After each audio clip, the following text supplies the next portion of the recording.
7 de la mañana, 2 minutos. Hola, ¿qué tal? Muy buenos días. Gracias por amanecer con nosotros. Hoy es miércoles 18 de diciembre de 2024. Ya no falta nada para que termine el año. El programa lo vamos a hacer hasta el viernes. Y vamos a entrar en descanso merecido. Después de 7 años que no tomo vacaciones de Navidad y Año Nuevo, voy a hacerlo por primera vez. Y voy a dedicarle un poco de tiempo de familia y preparar sobre todo lo que se viene en este espacio. Para que nos encontremos el próximo año con todo. Tenemos un montón de sorpresas y estamos trabajando y vamos a dedicar parte de este tiempo de descanso para construir lo que se viene. Miércoles 18 de diciembre del 2024, hay muchísimas noticias. Vamos a hablar con la Contraloría Nacional, con la doctora Ana Monsalvo, ella la Contralora Delegada de Finanzas, porque la Contraloría ha hecho una advertencia importante sobre la manera en que el gobierno está gastando el dinero, la ejecución. Y por ahí hay unas platas que no se han ejecutado. Y si no se ejecutan, por ahí esas platas se pierden. Algo que es supremamente interesante porque el gobierno está pidiendo plata, pero no se la gasta, no la ejecuta, no hace lo que tiene que hacer, ¿no? Con esa plata. Vamos a hablar de ese tema en instantes acá en nuestro programa. Pero antes, vamos a las noticias más destacadas del día. Hola. Soy Luis Carlos Vélez y este es mi podcast.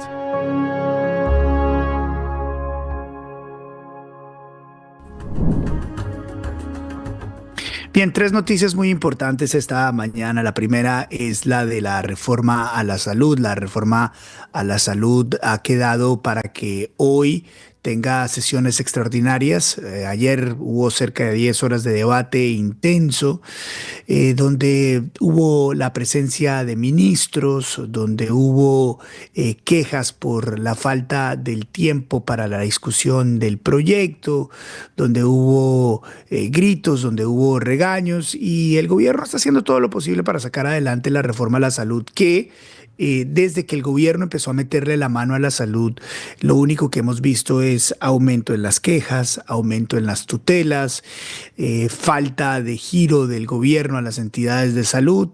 No hay gente, no hay persona que hoy considere que el sistema de salud está en mejores condiciones que cuando el gobierno empezó a trabajar con él, a utilizarlo y a manejarlo. Y ahora quieren hacer toda una reforma de salud que por supuesto tiene mucha gente que está en contra, pero también tiene mucho congresista que lo único que espera es que le pasen sus prebenditas para votar a favor de ese proyecto de ley.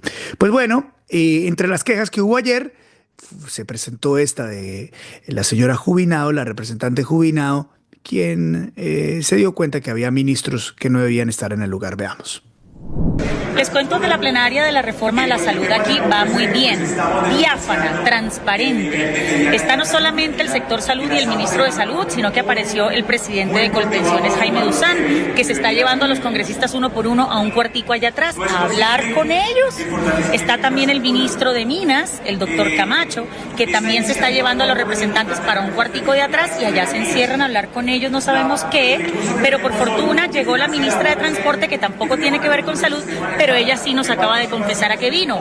Literalmente dijo, a sentarme a hablar con congresistas para no desbaratar el quórum. ¿Qué le podrían estar ofreciendo los ministros a los congresistas en plenaria de reforma a la salud para que no desbaraten el quórum? Pero como si fuera poco, además están apareciendo fotos de congresistas que no están en el recinto, tal y como lo acaba de denunciar el representante John Edgar Pérez, que a pesar de no estar aquí, le apareció el voto en el sistema. Así que esta plenaria va súper bien. El gobierno del cambio cambiando la... Súper bien, ¿no? Y hoy se van a reunir a discutir los artículos.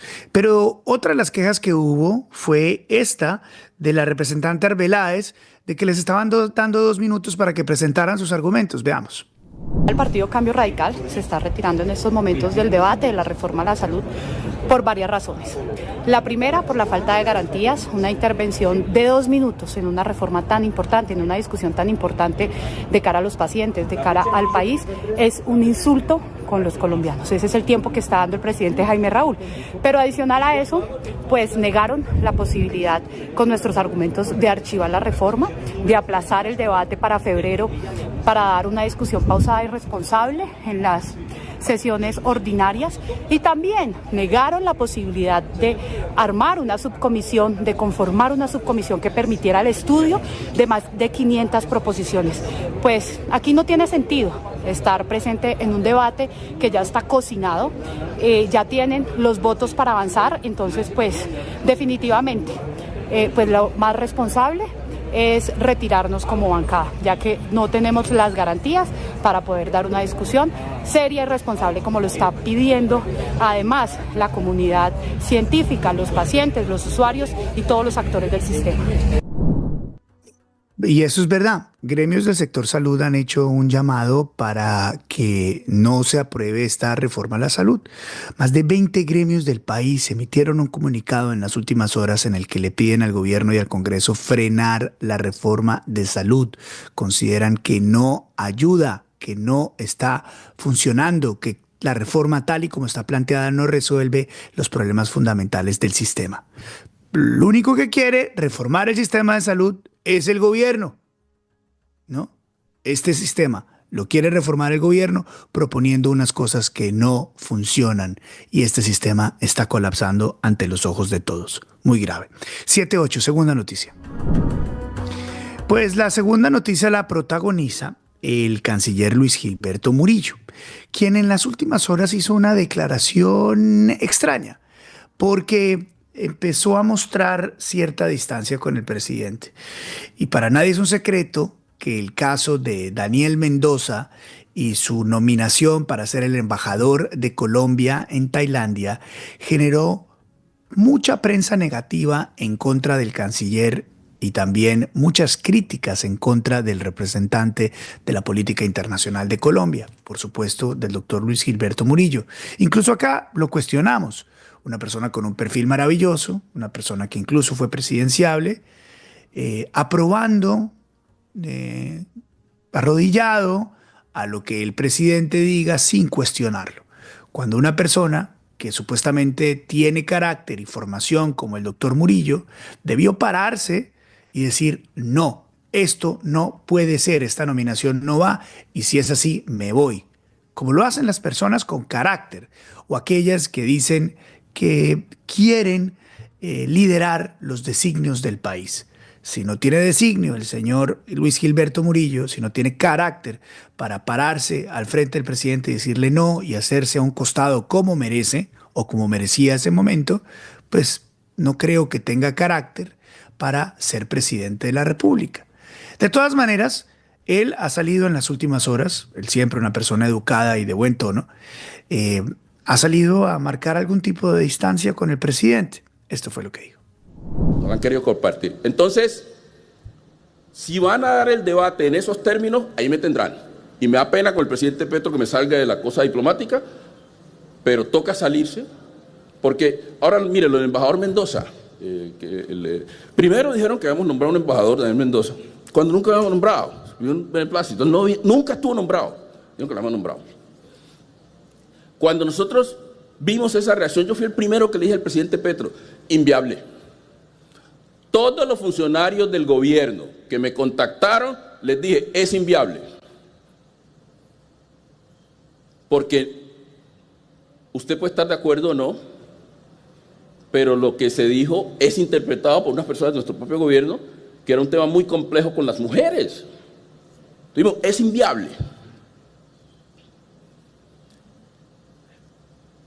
Muchos que salieron, insisto, del gobierno a decir cosas públicamente nunca ni hablaron con el presidente Petro ni consultaron a mí qué estaba pasando en el gobierno. Cuando estábamos en esa discusión de la inviabilidad, obviamente la persona nominada, digamos, para usar un término que no estuvo nombrado, dijo que sí, que entendía y que retiraba su nombre, y bueno, está bien, entendió. Me lo preguntó, le dije, su nombramiento es inviable. Esa es mi posición como canciller. Ahora, esta es una decisión del presidente, eso no es mía. El presidente tomará su decisión, pero no es mía. Él cuando escuchó mi posición, retiró, hizo parte de su análisis, me imagino, y retiró su candidatura. Entonces, nosotros no podemos estar discutiendo estas cosas en las redes sociales. Canciller, se equivoca en dos cosas crasas y fuertes, respetuosamente. La primera, la discusión nunca fue si el señor había sido nombrado. La propia nominación de ese personaje, que dice ser escritor, no sabemos que sea realmente, fue del presidente Gustavo Petro quien lo nominó. Gustavo Petro fue el que lo dijo. Y luego, Gustavo Petro, presidente de la República, lo defendió en un discurso público. Dijo que Mendoza era tan emancipador como él, porque él era el presidente del amor y que no tenía que castigar a una persona que repartía amor con unas señoritas. Lo digo en tono burlesco, porque por supuesto no lo comparto. Y usted en ese momento no había dicho nada. En este video nos dice que usted le dijo cuando le preguntaron que era inviable, pero el presidente no solamente lo nominó, sino que lo defendió.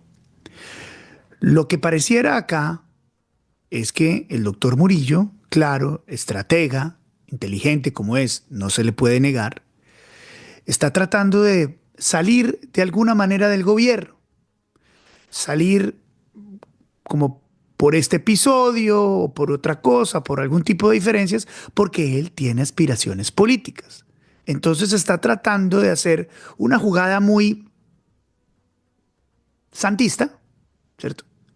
De estar cerca, pero no estar tan cerca.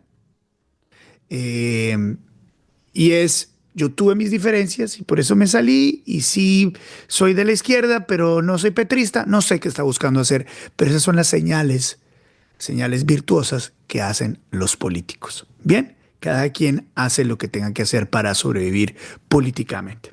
Tercera noticia.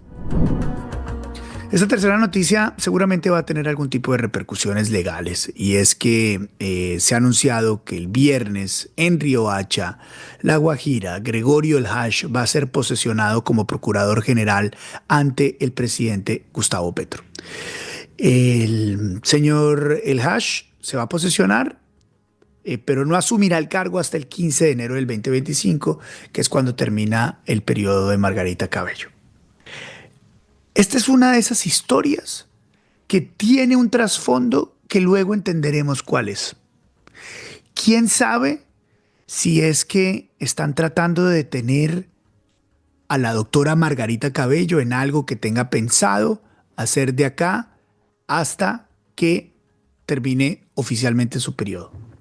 Porque con un procurador posesionado, pero no asumiendo oficialmente el cargo, entramos en un terreno que nos encanta en Colombia, que es fértil para los abogados y las discusiones difíciles que le encanta a los tinterillos colombianos. Y es si tenía efecto, no tenía efecto, era real lo que podía hacer la procuradora, no era real lo que tenía la procuradora.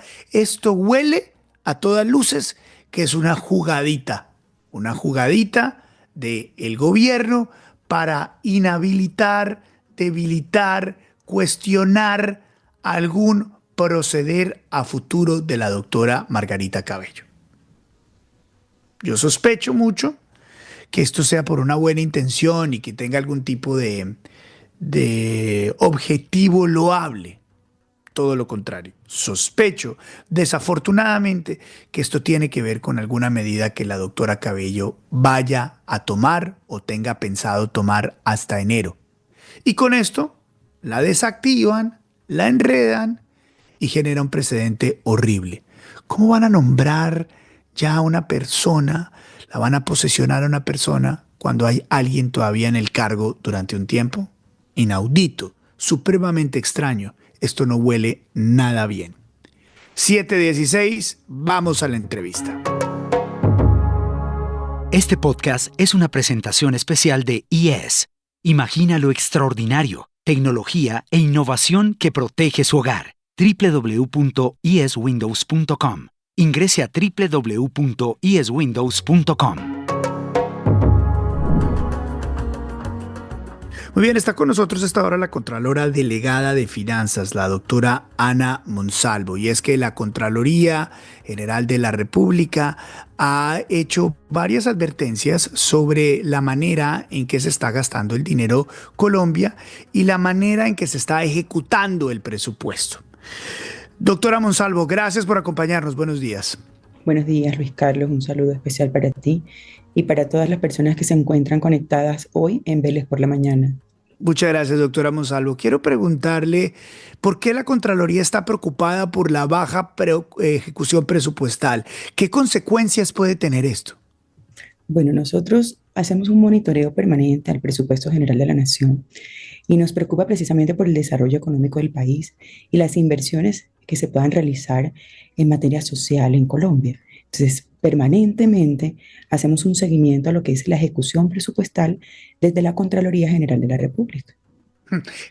¿En qué va, según lo que ustedes evalúan, la ejecución presupuestal de nuestro país, del gobierno? Bueno, a corte del 30 de noviembre, la ejecución presupuestal de los 503.6 billones de pesos solo iba en una ejecución del 71.3%. Es decir, esta ejecución presupuestal estaba a niveles de la pandemia del año 2020, en el mismo corte de 30 de noviembre de ese periodo. Teniendo en cuenta pues, que es un presupuesto alto con una ejecución bastante baja. ¿Por qué no se ejecuta el presupuesto al nivel que se debería ejecutar? Y lo pregunto porque con este dato que usted nos da, 71%, los niveles más bajos en 5 años, solamente comparados con la pandemia cuando todo el mundo estaba encerrado, pues es un nivel muy bajo. ¿Por qué no se ejecuta? Bueno, la no ejecución es menester directamente de las entidades del gobierno nacional. No entendemos realmente con tantas vicisitudes y necesidades que hay por qué no ejecutan el presupuesto. ¿Dónde están las ejecuciones más bajas? ¿En qué sectores? ¿En qué ministerios están las más bajas? Bueno, los sectores, está en el sector de la igualdad con un 3%, en deporte, con un deporte y recreación con un 24% y presidencia de la República. Ahora bien, las entidades están el Ministerio de la Igualdad, la Unidad Nacional de Gestión del Riesgo, el Instituto de Planificación y Soluciones Energéticas, el IPSE, y la Agencia Nacional de Tierras, que tiene un porcentaje alrededor del 15.5% de la ejecución presupuestal. Estas son las entidades a las cuales llevan una menor ejecución del presupuesto. Sin embargo, también es bueno mencionar que hay otras entidades que tienen una mayor ejecución presupuestal, ¿no? Por ejemplo, el Ministerio de Salud, el Ministerio de Educación, pues que tienen un promedio superior en la ejecución presupuestal que oscila entre el 80 y el 84%. A ver, doctora Monsalvo, tal vez la escuché mal y tal vez la gente la escuchó mal. ¿Cuánta es la ejecución del Ministerio de la Igualdad, por favor? 3%. No, no. Usted tiene que estar equivocada. Me está diciendo que esa es la no ejecución. ¿La ejecución del Ministerio de la Igualdad es del 3%? Sí, señor. O sea, ¿no han ejecutado el 97%? Así es, no se ha ejecutado el 90% del presupuesto. Esto no tiene sentido, está paralizado el ministerio no existe. El ministerio existe, lo que no se está moviendo, pues obviamente son los recursos que tienen destinados para proyectos y para inversión. Yo también tal vez le entendí mal. El Ministerio del Deporte, ¿cuánto está ejecutando? Tiene una ejecución del 24.1%. No, también esto debe estar mal. 24% no es nada, no es ni un cuarto del presupuesto. De la asignación presupuestal. Cuando ustedes hacen esta evaluación, ¿se encuentran el por qué o todavía no han llegado allá? No, nosotros esperamos cerrar el año precisamente para evaluar el porqué de la no ejecución presupuestal, cuáles fueron algunas de las causales para no ejecutar el presupuesto en la vigencia correspondiente.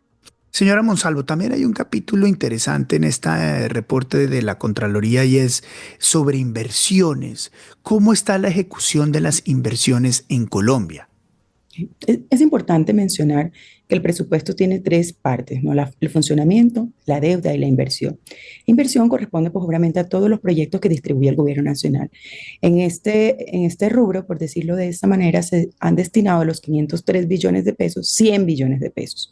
Al corte del 30 de noviembre, solo se han ejecutado 44.8%, es decir, 44 billones de pesos de esos 100 billones de pesos asignados.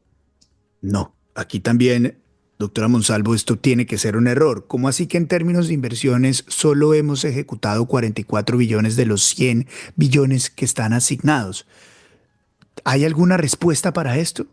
No, Luis Carlos, hasta el momento no, es la asignación, son datos y hay que darlos, y es la información presupuestal que nosotros tenemos como Contraloría en el marco del seguimiento que nosotros realizamos de manera mensual.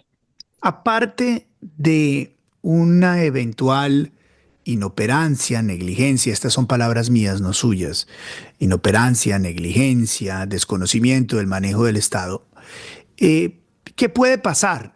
Porque si usted, por ejemplo, en el caso de las inversiones, cuando tiene 100 billones de pesos para ejecutar y solo ha ejecutado 44, ¿qué pasa con el restante? ¿Qué pasa con los 66 billones de pesos que, no sé, están en el banco, no sé dónde están?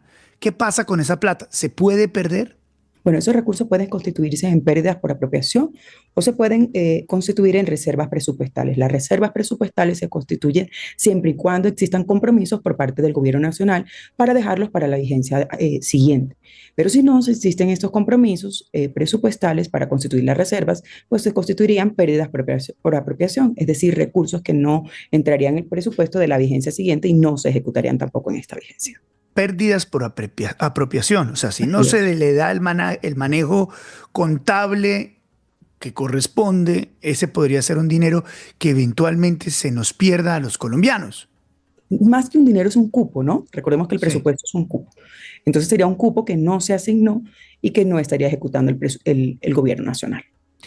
¿Hay algún tipo de precedente de esta ejecución tan baja? Bueno, en este momento no, en los últimos 5 años ha sido la ejecución más baja. Hemos tenido ejecuciones superiores. Hemos estado esperando la culminación del año para revisar precisamente cómo va a quedar este indicador de ejecución presupuestal. El promedio de ejecución de los años son entre 86%. Estamos esperando a ver cómo va a terminar esta vigencia porque a corte de hoy, para que lo sepas, yo te decía que al corte del 30 de noviembre estamos en 71.3%, pero a corte de hoy solo ha aumentado en un 74% el presupuesto general de la Nación. Sin embargo, seguimos haciendo un monitoreo en esta oportunidad a diario para saber cómo va a terminar la ejecución presupuestal de esta vigencia. Me imagino, doctora Monsalvo, que cuando no se ejecuta el presupuesto, se van acumulando otro tipo de rubros. Por ejemplo, si usted tiene un contrato con una empresa para la construcción de una carretera, de un consorcio, y usted no está ejecutando, no está pagando, no está moviéndose, se disparan algunas cláusulas, algún tipo de cláusulas que significan unos pagos adicionales, que significan unas multas. ¿Estoy suponiendo mal? ¿Funciona así? No, no funciona tan así. Existen unas cláusulas en efecto. Sin embargo, el presupuesto está supeditado a un certificado de disponibilidad presupuestal, se encuentra el recurso, si se tiene un contrato, entonces está amparado el recurso. Por lo general no se asume que empiecen a generarse intereses o este tipo de cosas porque ya está amparado directamente por una disponibilidad presupuestal dentro del presupuesto general de la Nación. ¿Hay algún tipo de daño patrimonial si no se ejecuta estos presupuestos, estos dineros? Que no hay un daño patrimonial como tal, hay un daño social y económico, ¿no?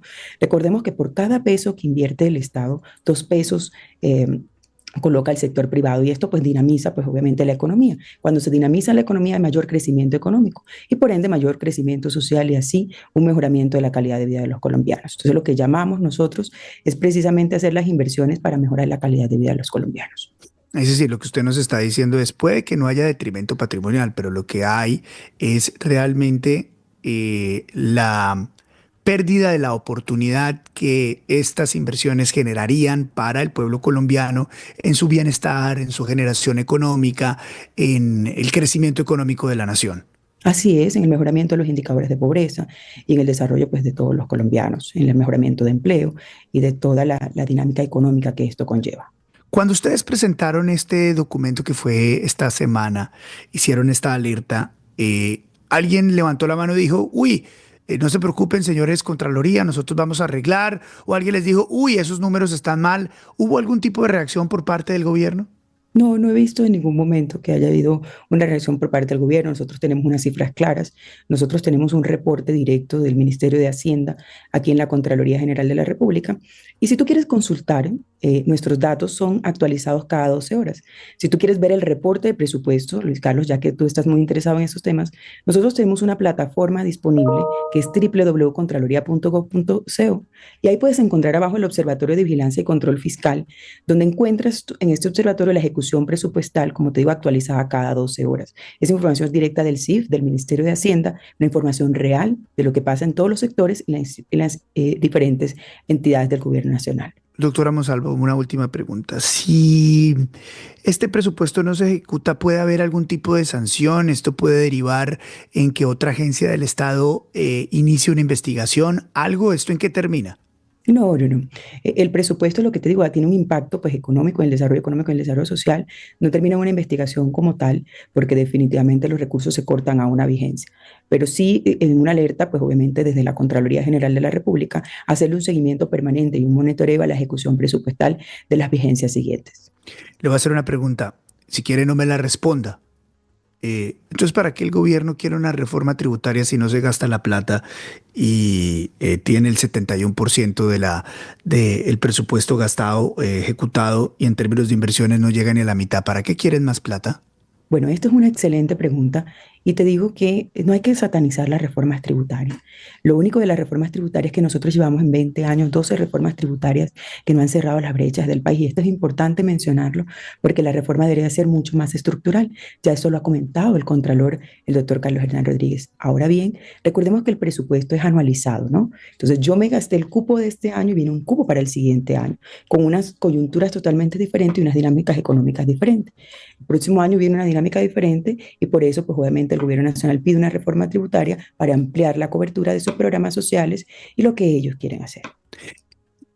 Si esta plata del presupuesto no se ejecutó este año, ¿se puede ejecutar el próximo? Solamente si están en reservas presupuestales, es decir, con compromisos ya asignados. Si no se hicieron estos compromisos, obviamente, como te decía anteriormente, se hacen pérdidas por apropiación, es decir, recursos no asignados. ¿Esas apropiaciones son solamente de un año a otro o tienen vigencias de 2, 3 años también? Solo es de un año a otro. Recordemos que el presupuesto es anualizado y pues obviamente que no se pueden incorporar los recursos en la vigencia siguiente. Solo si son reservas presupuestales que han sido con compromisos asignados. Es la doctora Ana Monsalvo, Contralora Delegada de Finanzas. Gracias por explicarnos a los colombianos esto que está pasando con el presupuesto nacional y para dónde van las cosas. Le agradezco muchísimo por su tiempo. Es usted muy amable, muy gentil. Luis Carlos, muchas gracias. No olvides consultar el observatorio para que ustedes le hagan de manera directa el control al presupuesto general de la Nación. Muchas gracias. Y como siempre, gran trabajo en la Contraloría, gente que trabaja muy bien en ese lugar. Le mando un abrazo, gracias. Son las 7:30 en Colombia. Este podcast es presentado por Caribana, el único resort con campo de golf y sede de playa en la zona norte de Cartagena que es una realidad. En Caribana está la mejor opción para comprar vivienda, lotes para construir la casa de tus sueños y apartamentos para rentas cortas. Visita www.caribanacartagena.com o llama al 316-694-0621. 316-694-0621. Lo que no sabías hoy con don Julio César Iglesias. Ay, Julio. Ahí no sé si vio usted, pero es que esto me parece increíble. 71% del presupuesto ejecutado, en términos de inversiones solamente el 44%.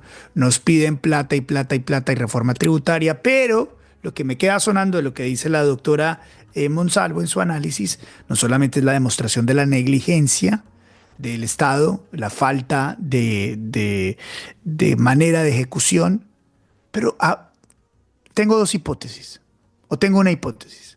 O es falta de negligencia, o es negligencia, falta de ejecución, falta de pericia, de conocimiento, de educación para ejecutar, o, déjeme ser un poco malicioso, es que están guardando platica para cuando se necesita, que es la época electoral. ¿Qué crees tú está pasando, Julio? Buenos días. Hola, Luis Carlos. Creo que es una combinación de ineptitud administrativa, inoperancia. Pues, lo del Ministerio de la Igualdad es dramático. Es indignante cómo le dicen a los ciudadanos que estamos apretados a nivel de ingresos, cual también es cierto a nivel tributario, pero por otra parte, pues se han dilapidado recursos en un ministerio que además ya no es constitucional, que además no va a funcionar, pero que mientras tanto ha seguido como una especie de zombie, ¿no? En realidad no existe. Usted le decía a la funcionaria de la Contraloría, no existe el Ministerio de la Igualdad, ¿no? La verdad, es cierto lo que usted plantea, no existe, es un fantasma, es una invención, es una ficción. Y por otro lado, también es cierto que tenemos problemas fiscales, que este mismo ambiente de ineptitud generalizado en el gobierno, pues ha generado problemas fiscales. Entonces hay una combinación de muchos ingredientes ahí, Luis Carlos. ¿Para qué hicieron un Ministerio de la Igualdad si solamente han ejecutado 3% del presupuesto? Eso es de Francia Márquez, ¿no? Sí, es el ministerio hecho a la medida. Poco fue para satisfacer las necesidades burocráticas de una vicepresidenta que fue muy importante en la elección de Gustavo Petro como presidente y bueno, necesitaba un premio. Lastimosamente el premio lo tenemos que pagar entre todos. El Ministerio de los Nadies. Y la verdad es que no hicieron, que nadie hizo nada. Tenía toda la razón la señora ministra. Ella decía, de los nadies, de los naides. Y caramba, pues no hicieron nada. Nadie Claro hizo nada. que Tenía Luis Carlos, razón. hay otra forma de verlo. También es cierto que entre menos hagan, quizás mejor, porque en los sectores donde están ejecutando están haciendo más daño. Entonces quizá lo menos malo de este gobierno es la ineptitud, la ineficacia, ¿no? La falta de ejecución de su programa de gobierno. Usted se pone a ver el programa de gobierno del Pacto Histórico y a la fecha realmente lo único relevante que han logrado aprobar, ni siquiera poner en ejecución, que entra a mitad de año, ha sido la reforma pensional. Pero las grandes reformas, ¿no? La reforma laboral, la reforma a la salud, que ahí, bueno, ahí va cojeando, parece que le está yendo bien encaminado para el gobierno, pero en todo caso, ese paquete de reformas no ha sido ejecutado completamente. Entonces, pues quizá no es tan malo que no sean eficaces en la ejecución. Quizá es dentro de lo malo, lo mejor. No deja de ser paradójico que el gobierno humano sea el que, a pesar de que tiene dinero para trabajar en esto de la igualdad, no lo utilice, y a pesar de que tiene dinero en el tema del deporte, que es supremamente humano y social, no lo utilice. Muy bien, Julio, ¿qué es lo que no sabíamos hoy? ¿Usted sabe cuáles son las joyas de la corona del progresismo durante este siglo en América Latina? ¿Cuáles son los casos de éxito del progresismo latinoamericano, Luis Carlos? Porque sabemos los fracasos, ¿no? Sí. Sabemos el fracaso de Cuba, de Venezuela, de Nicaragua, de Argentina. Pero ¿sabe cuáles eran los modelos del progresismo en la región? ¿Cuáles? Bueno, dos muy importantes que ellos los ponían como ejemplo de éxito de ideas progresistas en América Latina son Bolivia y Brasil, ¿no? La Bolivia, que a principios de este siglo siempre ha sido el país más pobre de Sudamérica y uno de los más pobres de América Latina, y tenía unos avances en materia de pobreza, unos avances en materia social. Bolivia está en un franco colapso económico. No se está hablando mucho de eso, Luis Carlos, pero es el país que ha estado gobernado prácticamente durante todo el siglo XX por el movimiento al socialismo, por Evo Morales y su combo. Ahora el presidente es Luis Arce y sabemos que están en unas peleas internas, pero sigue siendo el mismo partido progresista que, por cierto, es recibido en Colombia por parte del Pacto Histórico con júbilo, con hermandad, y hacen parte de las mismas organizaciones multilaterales regionales. Ese partido, Movimiento al Socialismo, pues durante los últimos años está pagando o está haciendo pagar a los bolivianos sus platos rotos. Está en una verdadera crisis, Luis Carlos, además por un asunto sobre el que tenemos mucho que aprender los colombianos, y es un espejo en el que nos tenemos que mirar. Fundamentalmente se debe a la crisis exportadora de Bolivia. Bolivia basó esa recuperación social que se vio, esos brotes que se vieron a principios de este siglo, en la exportación de materias primas, especialmente de gas. Durante los últimos 10 años se ha caído a la mitad la exportación, el volumen de exportación de gas del país, fundamentalmente porque expropiaron a las empresas petroleras y gasíferas.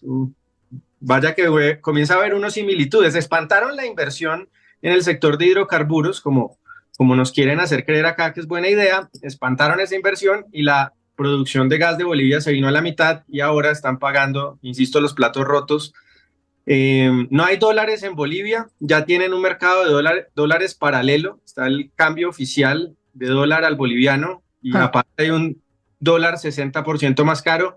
No hay materias primas, no hay insumos, no se consigue, en ocasiones no se consigue harina, los panaderos no consiguen harina y otros productos agrícolas importadas. No hay diésel, no hay gasolina. En La Paz, en el Alto, en las ciudades de Bolivia, hay colas enormes para encontrar gasolina, desabastecimiento. Entonces, pues, resultado de las malas ideas del gobierno de Evo Morales y ahora de Luis Arce. ¿Cubanizaron Bolivia?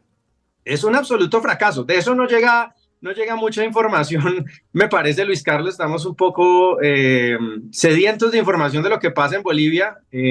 Por ejemplo, ahora están desde sectores progresistas alarmados con la situación social de Argentina. Nunca la vieron, ¿no? 20 años de kirchnerismo y nunca se dieron cuenta que en Argentina había una explosión de pobreza y de problemas sociales. Ahora que llegó Milei, las están viendo. En Bolivia, callados. Y fíjese lo otro de Brasil, que es la economía más importante de América Latina. Llegó Luis Ignacio Lula da Silva. De nuevo, también Brasil había sido puesto como un ejemplo regional de, bueno, los progresistas pueden hacer una buena gestión económica. Lula en su primer gobierno no hizo locuras, la economía brasilera avanzó de manera adecuada y ahora la cosa ha cambiado radicalmente. Este año van a cerrar con un déficit fiscal, para que usted se lo dimensione, cercano al 10%. Aquí en Colombia estamos muy alarmados con un déficit del 5%, en Brasil tienen el 10%. Y eso ha llevado a que las tasas de interés que paga el Estado brasilero por los bonos, por la deuda que adquieren, esté ya llegando cerca al 15%, que estamos en el 12% y estamos en problemas. Allá tienen 3 puntos más y están sin duda pues en graves dificultades. El real brasilero esta semana llegó a su máximo histórico, 6.21%. Luis Carlos, el máximo histórico del real contra el dólar. Es como si más o menos el peso colombiano estuviera cerrando este año como en 5.400, ¿no? O sea, casi 1.000 pesos por encima de lo que tenemos en este momento. Entonces, un país que era una locura. Yo me acuerdo cuando empezó la denominación de los BRICS, que eran las economías en vía de desarrollo que iban a tomarse el mundo, ¿no? Brasil, Rusia, India, China y Sudáfrica. Y Brasil terminó siendo la gran decepción de todos esos. Brasil está estancado sobre todo, y ahí de nuevo, en Bolivia le hablaba fundamentalmente del tema energético, que está haciendo degradar a toda la economía, y en Brasil es otro problema también muy vigente en Colombia, que se ha exacerbado, el problema fiscal, el problema del crecimiento del Estado, que está llevando a que las cuentas no cuadren, a que el Estado tenga un déficit muy grande, que los inversionistas no crean, y eso crea un círculo vicioso. Como no creen en el Estado brasilero, le cobran más tasas de interés, y eso deteriora la situación fiscal, y a su vez el Banco Central, para atajar este fenómeno de desconfianza, de crecimiento de la tasa de cambio que genera inflación, comienza a subir las tasas de interés, y Lula da Silva, igual que Petro, está planteando, no, el problema es el Banco Central que tiene la tasa muy alta, ¿no? Ellos están tratando de controlar la inflación, que también está galopando o comenzando a galopar en Brasil vía tasas. Entonces están en un despelote a nivel macroeconómico. Incluso empresas muy importantes, muy sólidas de Brasil, como Petrobras, incluso Nubank, que tiene pues una operación importante en Colombia, los últimos 3-4 días han sufrido un duro revés en la bolsa en Wall Street. Entonces la economía brasilera está entrando en una situación potencialmente de crisis, que si no la manejan bien, pues se puede estallar, y es la economía más importante de la región, Luis Carlos. Otro ejemplo de cómo la irresponsabilidad fiscal, económica, las malas ideas pueden llevar a una economía tan importante como Brasil, incluso a Brasil, pues a descarrilarse. Claro, y ahí está. Aquí tienen ellos representantes ideológicos en Colombia. Julio, muchas gracias por esta mañana, lo que nos sabíamos hoy. Nos vemos mañana. Un abrazo. Chao, Luis Carlos. Muchas gracias. Gracias. 7:40.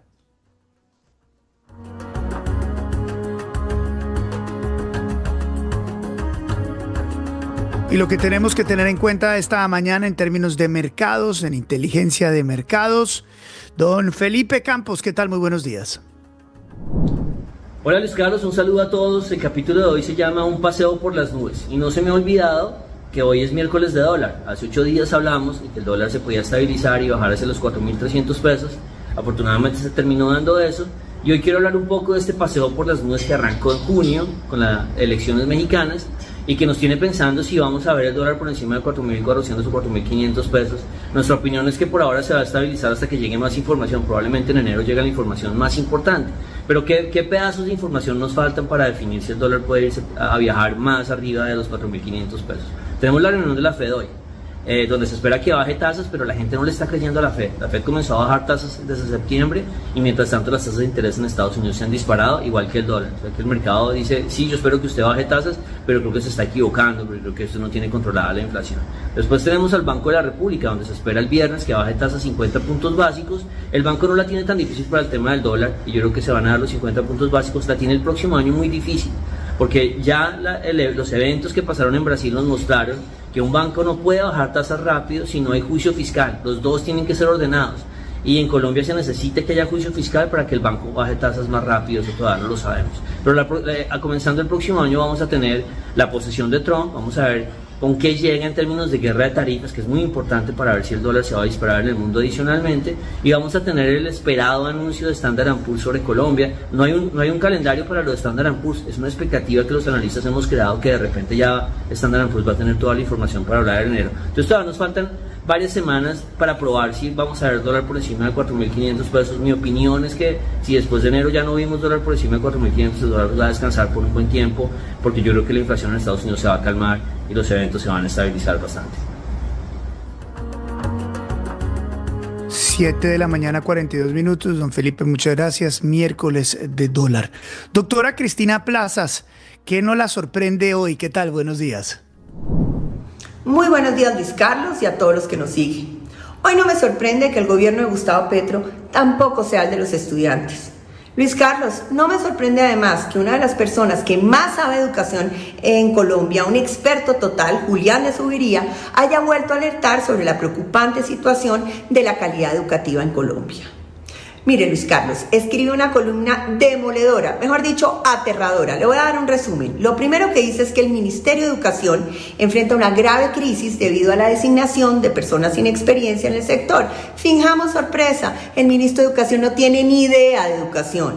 Además, la educación básica, es decir, esa que basta que los niños se gradúen del colegio, está prácticamente abandonada. El Plan Decenal de Educación 2017-2026 sigue sin implementarse y no hay avances en aspectos claves como el currículo, la formación docente, la disminución de la deserción escolar, entre otros. Los resultados de las pruebas saber tampoco han mejorado. Y en metas importantes como la asignación de orientadores escolares en los municipios PEDET, que son aquellos de La Paz, solo se ha alcanzado un 4%. ¿Puede creerlo? Además, el decreto más reciente propuesto por el gobierno amenaza con reducir la calidad de la educación al limitar la jornada del docente a 6 horas diarias, lo que disminuye indirectamente el tiempo escolar de los niños y frena la expansión de la jornada única, que es una gran apuesta que ha tenido el país. Ya no tendrán tiempo ni siquiera los profesores de hacer reuniones indispensables para mejorar la calidad de educación. Si este decreto sale, Luis Carlos, las brechas educativas seguirán creciendo. Luis Carlos, ¿sabe qué? Nada de esto me sorprende. Y mientras que la educación está sumida en esta crisis, el presidente cree que los problemas del país se solucionan vendiendo las casas de las embajadas, que lo más triste es que estas representan la cara de Colombia en el exterior. Prioridades completamente fuera de lugar. Ese es el presidente, Luis Carlos. Todo va a estar bien. Me encanta estar aquí en su programa, Luis Carlos, porque como le digo, mi admiración, mi respeto y mi agradecimiento por todo lo que ha hecho por sacar a nuestro país adelante. A mí como antioqueño, a mí como paisa, no se me olvida cuando vos pusiste los ojos sobre Medellín en uno de los peores momentos y fuiste enfático y claro en denunciar eso. Eso a mí como ciudadano nunca me va a olvidar. Y yo te aseguro que a la gente de Medellín eso no se le olvida. Pero lo que a mí sí nunca se me va a olvidar es ese cariño que vos le tenés a Medellín y a Colombia. Luis Carlos, te mando un abrazo a vos, a tu gente, a tu familia. Felicitaciones por este nuevo proyecto. Gracias, Luis Carlos, y mucha suerte en esta nueva aventura, que le va a ir muy bien a Paro. Felicitaciones por este espacio.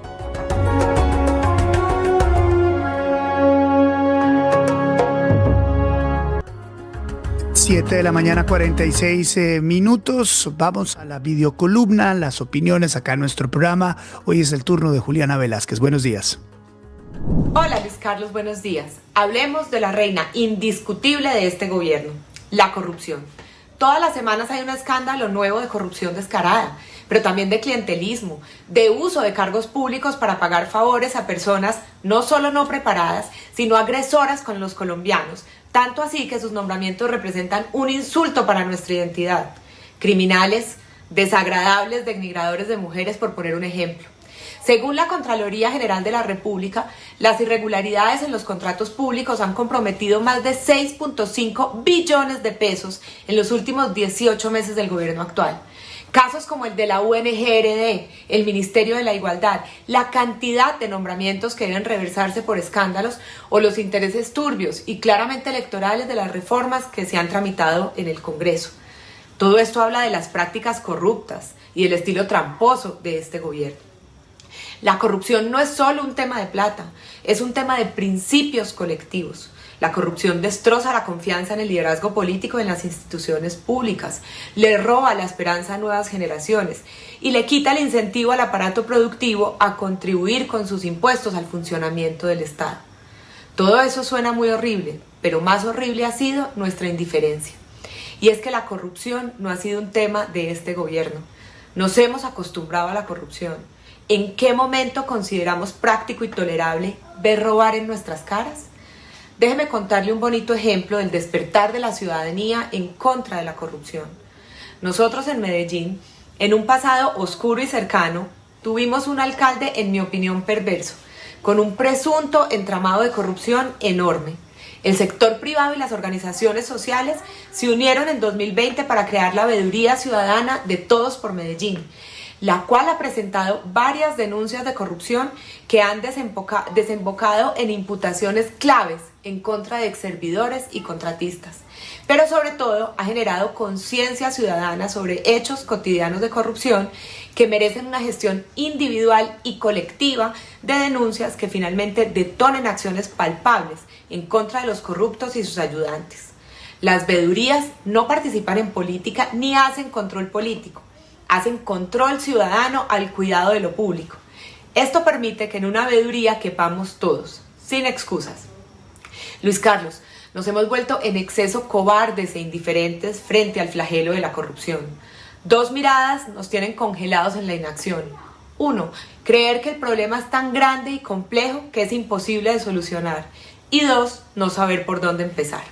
Espero que con este mensaje le haya resuelto por lo menos una.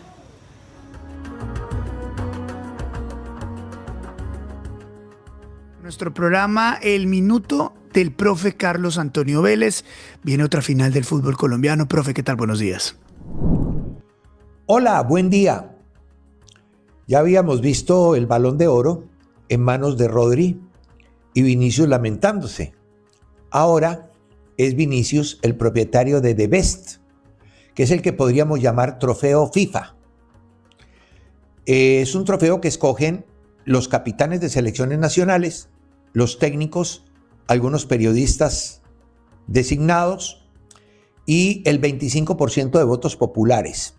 Esos votos generalmente son afectivos, pero resulta que uno se pone a mirar las votaciones y encuentra que afectivamente también votan técnicos, más técnicos que jugadores, afectiva y emocionalmente. Por ejemplo, el caso de nuestro técnico nacional, el señor Lorenzo. Para el señor Lorenzo, la mejor temporada o a quien le dio la mejor calificación fue a Messi. Y todo porque es su paisano.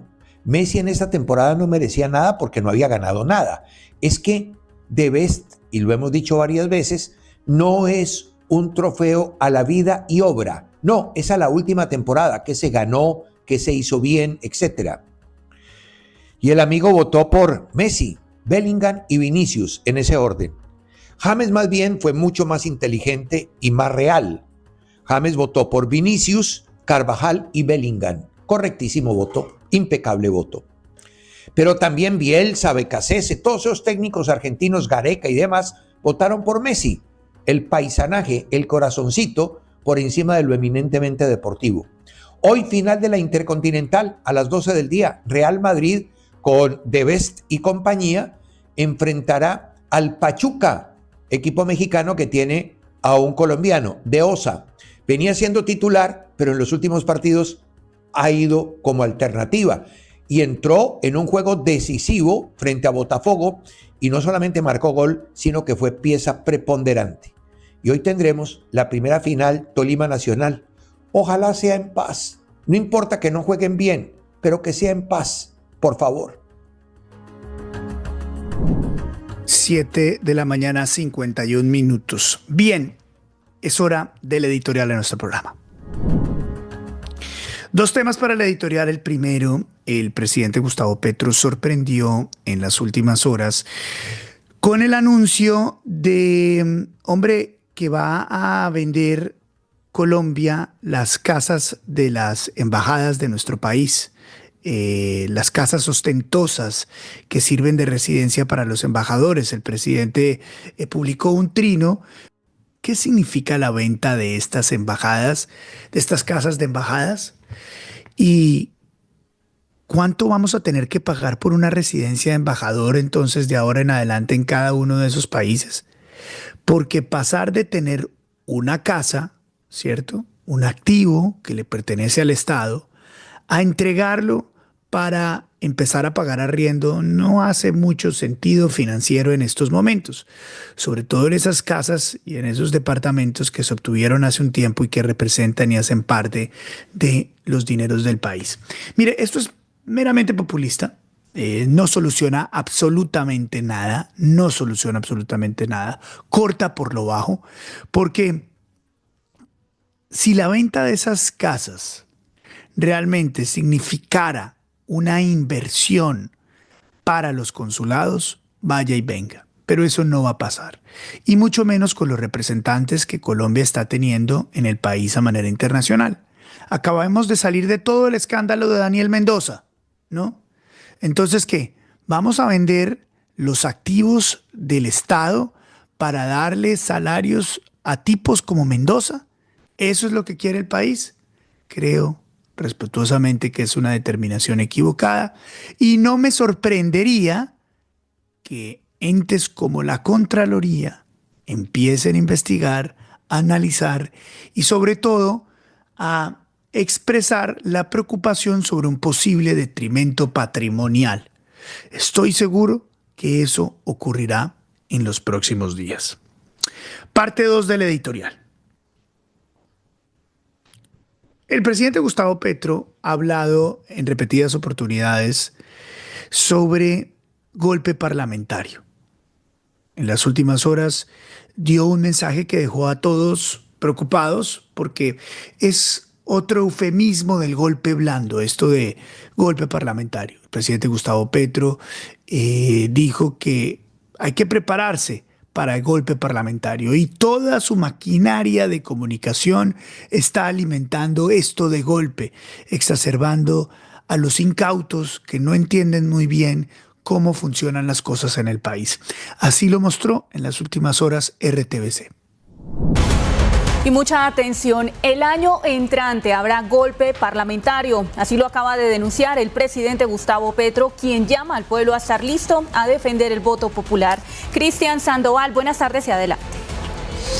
Ana María, este mensaje lo envía el jefe de Estado luego de que el Consejo de Estado precisamente negara una tutela que interpuso frente a la investigación que adelanta el Consejo Nacional Electoral. En sus redes sociales, el mandatario de los colombianos dijo, abro comillas, el año entrante tendremos el golpe parlamentario, buscaré impedirlo, pero para tranquilidad de la sociedad. Si sobreviene, el pueblo debe estar listo a defender el voto popular. La defensa del voto popular. Con eso sale RTBC, con eso sale el presidente Gustavo Petro. Pero no es un caso aislado. Esta narrativa del golpe que se viene en contra de Petro, en contra del voto popular, es algo que viene alimentando el gobierno y sus cajas de resonancia. También ha sido utilizado ese mismo argumento en las últimas horas, qué casualidad, por Susana Muhammad, la quien parece ser la elegida para ser la representante de la izquierda y de Gustavo Petro, y por eso le habrían dado la participación en eventos tan resonados y con poca importancia como la COP. Escuche. Tenemos un campesinado en la Amazonía, unos pueblos indígenas, unos sectores urbanos listos a movilizarse por la paz con la naturaleza, y a pesar del recorte presupuestal no nos podemos detener. Igual que pasó en el mundo con los más ricos que no dieron el financiamiento, igual pasó en el Congreso de Colombia esta semana, que no dieron el financiamiento, pero aquí nos toca a todos seguir movilizados. Gracias, bueno. Nos toca a todos seguir movilizados, los ricos contra los pobres. Una alumna aventajada, la señora Muhammad, quien también le gusta presionar a los medios de comunicación como a su jefe. Mire, en política pasa una cosa, y es que mientras todos estamos viendo el hoy, ellos están operando el mañana. O sea, ellos tienen un plan, los políticos, de derecha, izquierda, arriba, abajo, ellos tienen un plan que están ejecutando hoy y que nosotros estamos viendo hoy. ¿Qué vimos ayer? La COP, ¿no? Aplaudida por el alcalde Eder del Santismo. Eso lo vimos, que tenía como objetivo levantar el perfil internacional de la señora Muhammad. Hoy vemos que la señora Muhammad hace parte de toda la narrativa que existe alrededor de el golpe, ¿no? Ella es la defensora del medio ambiente, la defensora de los pobres, la defensora de las banderas más importantes del gobierno de Gustavo Petro, y hoy se habla de ella como una posible candidata. Y lo que la vemos es también en las presentaciones, alocuciones del presidente de manera constante y frecuente. Obviamente esto da para que muchos pensemos que ella es la figura que el presidente está levantando, creando, testeando para ver si es la señora que va a llevar las banderas de la izquierda. Ya no va a ser Murillo, y menos por lo que vimos esta mañana, el problema que tiene con el señor Mendoza. Pero ¿por qué no? Puede ser la señora Muhammad. Tiene la misma causa palestina, tiene la misma causa ambiental, tiene la misma causa de reivindicación social, es mujer. ¿Es Susana Muhammad la Claudia Sheinbaum de Gustavo Petro, así como fue la señora Sheinbaum de Andrés Manuel López Obrador? Ese puede ser el ajedrez político. Me dan este dato al cierre. Es que las cosas son así. Me dicen, Luis Carlos, investigue cuánto terminó pagando el gobierno colombiano por el alquiler de la casa del embajador en Alemania. Durante la administración Santos se vendió la casa con ese mismo argumento. Terminaron pagando 30.000 euros mensuales. Ay, populismo, populismo, populismo. 8 de la mañana en punto. A ustedes muchas gracias por acompañarnos. Yo soy Luis Carlos Vélez. Si Dios quiere, nos escuchamos mañana. Dios los bendiga y gracias por seguir el canal. Cuéntele a su familia, a sus amigos, que usted ve Vélez por la mañana a las 7 de la mañana. Todo va a estar bien. Gracias. Chao.